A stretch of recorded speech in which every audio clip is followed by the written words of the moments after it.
Hi Robin, how's it going? It's going very well. We're on today to talk about the minimum wage versus the living wage because during this campaign you'll have heard a lot of people talking about what seem like rather small increases in the minimum wage, and we've also heard this idea of the living wage, which is higher. We'll start at the start. So, what's the difference between the minimum wage and the living wage? And speaking on the minimum wage, how does that compare to other countries around Europe? The minimum wage is the wage which is set as the legal minimum that an employer can pay for an hour's work. So if you're an adult, you must be paid £6.50 for each hour of your work, and that's what the minimum wage is. The living wage is different. The living wage is calculated to say if you work the normal hours a week of a full-time worker, which I think they calculate is 35 hours a week, what hourly wage do you require to be able to live? And that's what the living wage is. So the minimum wage is currently in Britain £6.50, and the living wage is calculated at £7.85.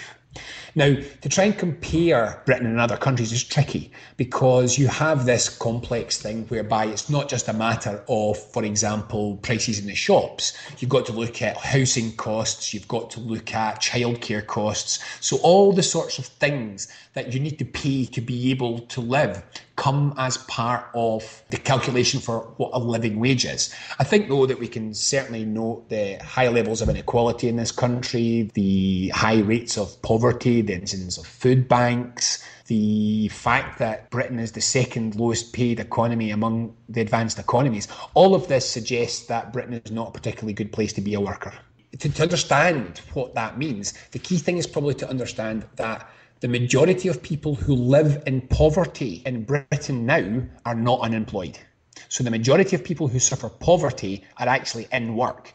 And it's either because the minimum wage is too low for them to be able to get enough income to look after the family, or because they can't get enough hours to generate enough cash to look after themselves. £1.35 gap between what they calculate to be the wage you need to live on and what has been set as the lowest wage that employers are allowed to pay. What are the various parties promising to do about this? Well, all of them have created a kind of formulation, a way of speaking that makes it sound like they're going to raise the living wage, the minimum wage. So you've got Labour says that by 2020, or it's like they've just changed it, 2019, they will have a minimum wage of £8. The SNP have trumped that as at £8.40, so it's a bit higher again. Whereas the Tories have basically said that they were going to have a mechanism which will raise the minimum wage as you go forwards. And the thing which is quite confusing about this is that if you just did what the Tories were going to do, they would have met the Labour target within a year of when Labour would have. So actually, there's not quite as much between the three parties as you might have taken from the rhetoric. And the crucial thing is, nobody's talking about, none of the Tories, the Labour Party or the SNP are actually talking about moving to a living wage. And all of them have set their target for quite a few years from now, by which point inflation will have taken some of the value out of money anyway. So an £8 minimum wage in 2019 is not the same as saying that we would go to a living wage which is £7.85 now. By that point, the living wage is likely to be higher than £8. I noticed that the Liberal Democrats promised to increase it in line with inflation, the minimum wage, which is currently zero, so that doesn't seem to make much sense. No, I mean, this is the problem, and this is something that I have a bit of a concern about. Is so the first thing, which is really good, is that in the last few years, and particularly in Scotland, we've seen an increased focus on the problem of low pay. So last election, this wasn't a topic which was as high profile. So the upside is that we are now all talking about it, and all the political parties kind of feel they need to be on the side of fair wages. The downside is that each of the proposals in their way kind of give them the opportunity to say something plausible that makes it sound like they are moving towards a living wage. But actually, if you look at what it is, it's more modest than it seems. With the SNP best, Labour second, and I actually think, I need to look at this again, but I think the Tories and the Lib Dems, it's not obvious whose policy would deliver the most, but both of them sitting at the bottom. how could this be turned around in a better way? If we're not looking at the various party policies, what should they be looking at here? Instead of the bare minimum they can get away with, which is what seems to be the minimum wage, or the bare minimum that's needed to survive, which seems to be the living wage, how should we be looking at this instead? Well, you see, as always, the trick is to look at complexity more than just one policy. So we only calculated this for Scotland, so I don't know the UK number. But if you were to go immediately to the living wage, so you were to go immediately to £7.85, it would save us, as a public finance, as a government, it would save £250 million.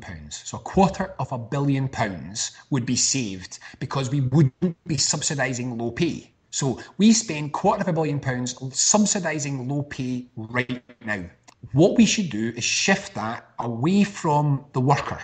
So rather than saying to the worker, take a wage that we know isn't enough to live on, and here's a little bit of charity from the government to help you, say rather, no, every employer should have to pay a wage that someone can live on.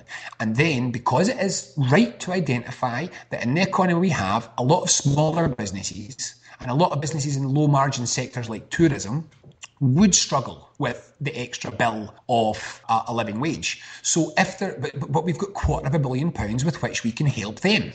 So if we've got to have a subsidy, and probably for a while we would, but the subsidy should go to the employer to help them pay a living wage, and the stigma should not rest on the shoulders of the worker. So if we linked working tax credit policy along with minimum wage policy, and we included into that a policy for supporting and subsidising smaller businesses and businesses in low margin areas, we could move to a living wage almost immediately. And it would still be affordable.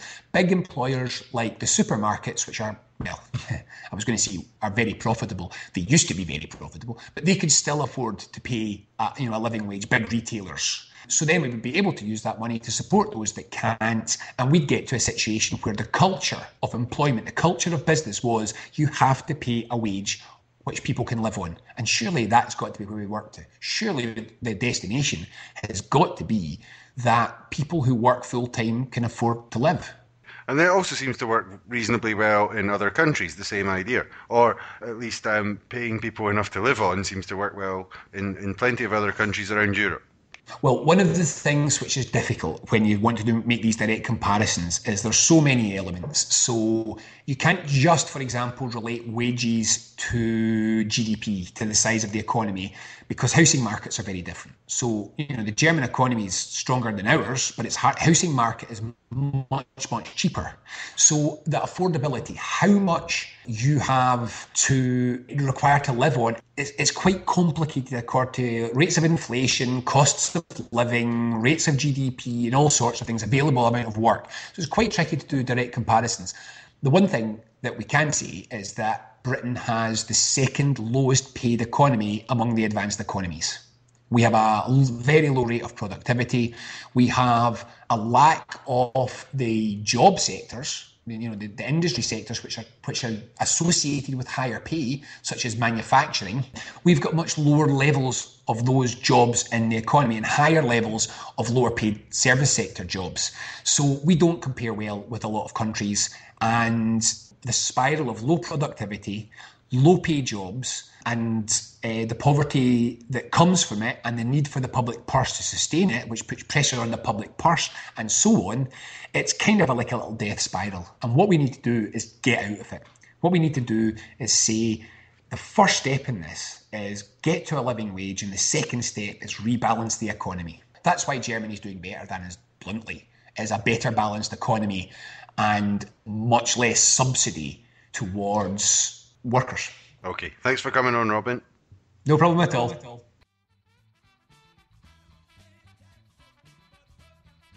As the knackered old baggage carousel of anti-SNP slurs creaks depressingly round, one of the claims constantly trundling into view is the idea that a large contingent of SNP MPs exerting influence on policy throughout the UK is somehow illegitimate.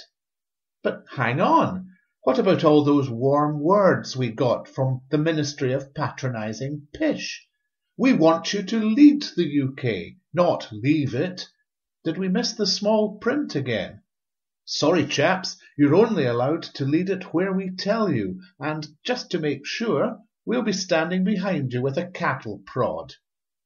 This idea that the SNP having clout simply isn't cricket was the main theme of Kay Adams' interview, or perhaps the term should be sneer-a-thon, with Nicola Sturgeon yesterday. Those of you with offices to commute to may be unaware of Kay, whose helpline and counselling service for unionist BAM-pots is broadcast on Radio Scotland at 9 a.m. If you've a tendency to sleep in, however, her voice will get you up and out of bed faster than anything apart from waking up next to a horse's head.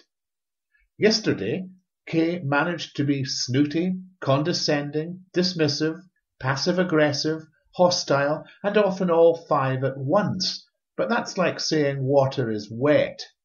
It was her line of questioning in one wee section towards the end that jarred like a common tissue paper in a string quartet. I can't quite capture her niggly tone, but let me paraphrase. What about voters in the rest of the UK who'll have you exerting influence but can't vote you out? You're not even standing outside Scotland. Do you have a problem with that as a Democrat? You won't be surprised, since I'm obviously completely biased, to hear that Nicola dealt with the question with aplomb. Impressively, she also managed it without lamping Kay with the nearest heavy object. But seriously, folks, it's disturbing to see this pernicious illegitimacy tosh constantly tiptoeing into the debate.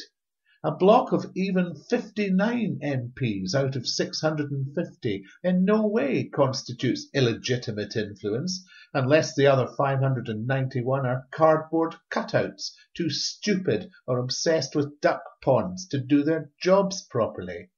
And if by chance some of them are, I'm sure Scotland can offer their constituents a few tips on clearing them out in 2020. That's the power of democracy.